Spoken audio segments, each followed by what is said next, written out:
Hi, I'm Jim Wells, and I'm a member of the Best of Us Investors community. I hope you will join us and become a part of it. Andreas Antonopoulos, Decentralization, the Power of Money, Understanding all about the Bitcoin revolution. That is not what we are talking about today. However, if you want to be a part of that, you should invest in pure Bitcoin, learn how to get it from the exchange, hold it in your wallet, and own the keys. There's no substitute for that.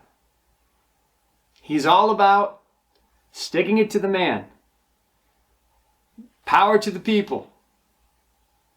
However, if you are the man or a retail investor and you just care about making a good investment, that's okay too.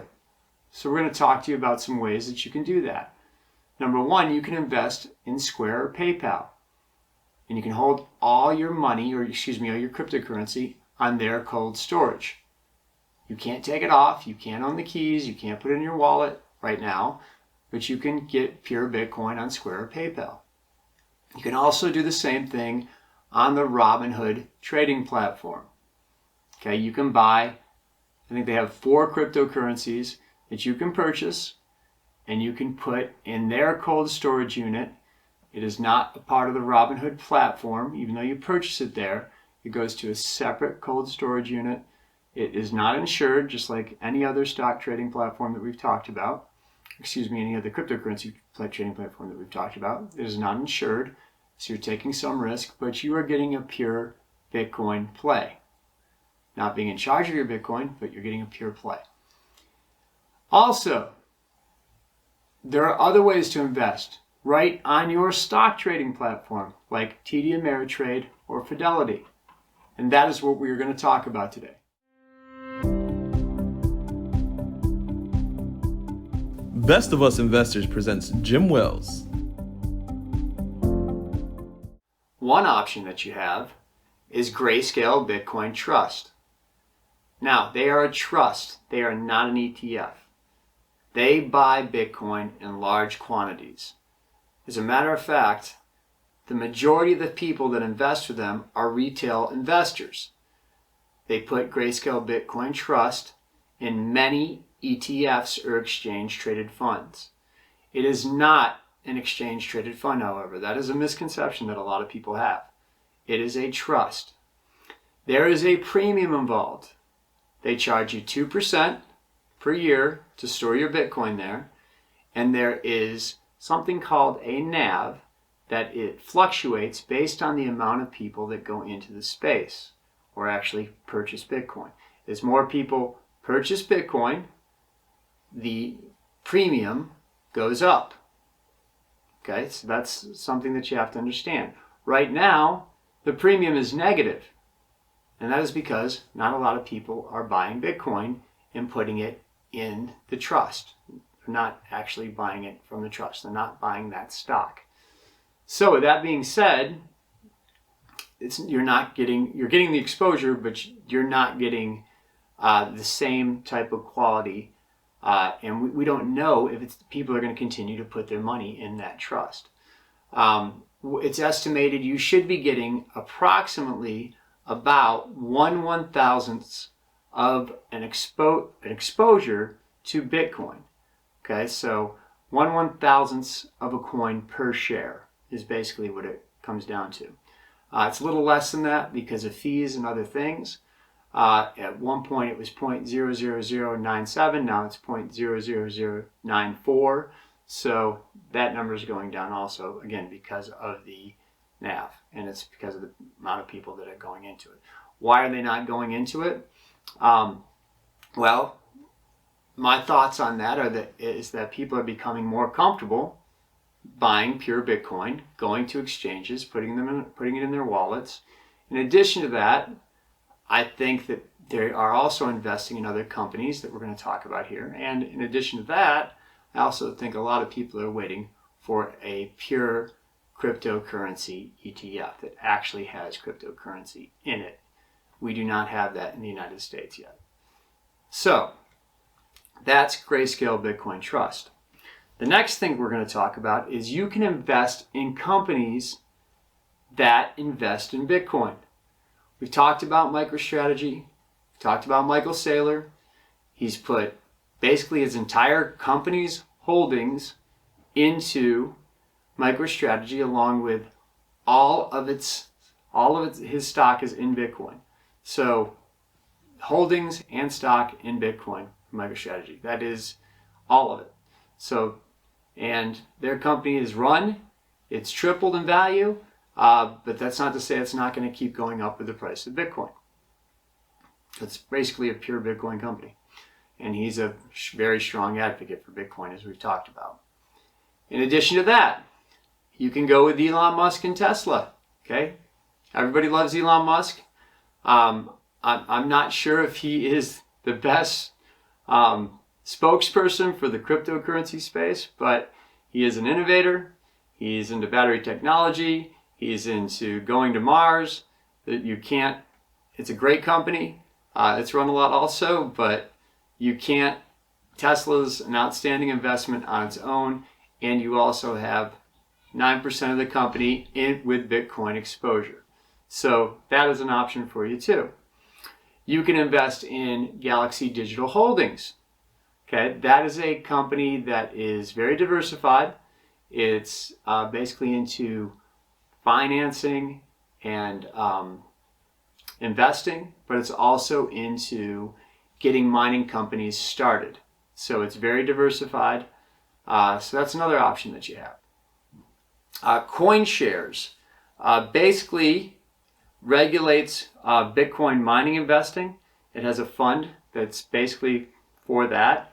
And then you could also invest specifically in Square and PayPal. Not only can you get Bitcoin at Square and PayPal, but you can invest in Square and PayPal. So those are all companies that invest in Bitcoin. So those are options. The other thing you can do is you can invest in the miners.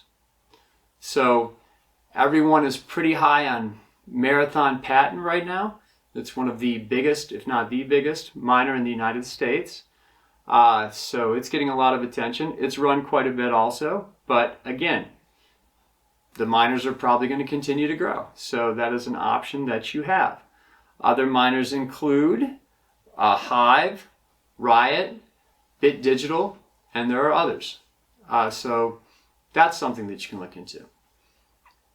There are also exchange traded funds. Now, if you look up cryptocurrency exchange traded funds on Google, which I have done the research for you, but check it out, do your own research. If you look up the top 5 exchange traded funds, okay, only one is completely invested in cryptocurrency companies in their top 20 holdings. Only one. And that is Blok. B-L-O-K. Okay? It's invested in MicroStrategy. It's invested in Galaxy Digital Holdings, Square, PayPal, Grayscale Bitcoin Trust, Silvergate, Argo, Mara, Riot, the miners. Okay? It's a pure Bitcoin play of all the companies that are invested. The rest of these are not cryptocurrency plays. Okay? One of them is a semiconductor ETF. They try to get you in there with the name Coin, K-O-I-N. It's all semiconductors.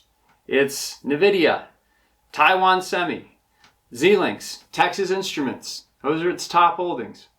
I mean, yes, you do need semiconductors for the processors to mine the Bitcoin, but it's not a cryptocurrency play.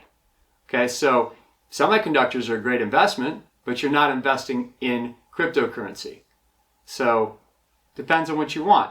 If you want a cryptocurrency company ETF, Blok is your best bet. BLCN, its top holding is Galaxy Digital Holdings. It has 3% in its top 20 holdings. 3%. That's it. Okay, do you want an ETF that only has 3% of companies in the cryptocurrency space when you're trying to get exposure to cryptocurrency? Doesn't make any sense. Okay, Ledger, L-E-G-R. Okay, it's a little bit of bait there because it's one of the cold storage wallets that we've talked about, but it's a semiconductor and Chinese investment company. It's basically invested in Baidu, JD Holdings, Micron Technology, Taiwan Semiconductor, Xilinx, Texas Instruments, all very profitable, growing companies, but it's not cryptocurrency. So again, the last one, Sky, S-K-Y-Y, 0% in its top 10 holdings. It's got Google, Oracle, Lumen, Microsoft. It's basically a FANG ETF. No cryptocurrency exposure. But Blok, B-L-O-K, is made up of 100% in its top 10 companies of cryptocurrency companies. So of the ETFs, that's the one, exchange traded funds, which is a conglomerate, a mixture of a bunch of different companies. If you want exposure to cryptocurrency, you should be going with the cryptocurrency companies. So I don't think I gave you the name of these books in the intro. So the name of the book is The Internet of Money. It's a 3-volume set by Andreas Antonopoulos. I would really encourage you to read it. A lot of his books are extremely technical. This breaks it down from a historical perspective and really does talk about all the ins and outs of Bitcoin, what it's about, and all the information that you could possibly want to know about Bitcoin. So I would really encourage you to read the 3-volume set. He also has quite a few YouTube videos that you can check out. So I would encourage you to do that. So I hope you enjoyed the information that I gave you today. And leave a comment down below if you know of some other places that you can get some alternate sources of Bitcoin, or you can contact me on the Discord under the cryptocurrency space. We will see you soon.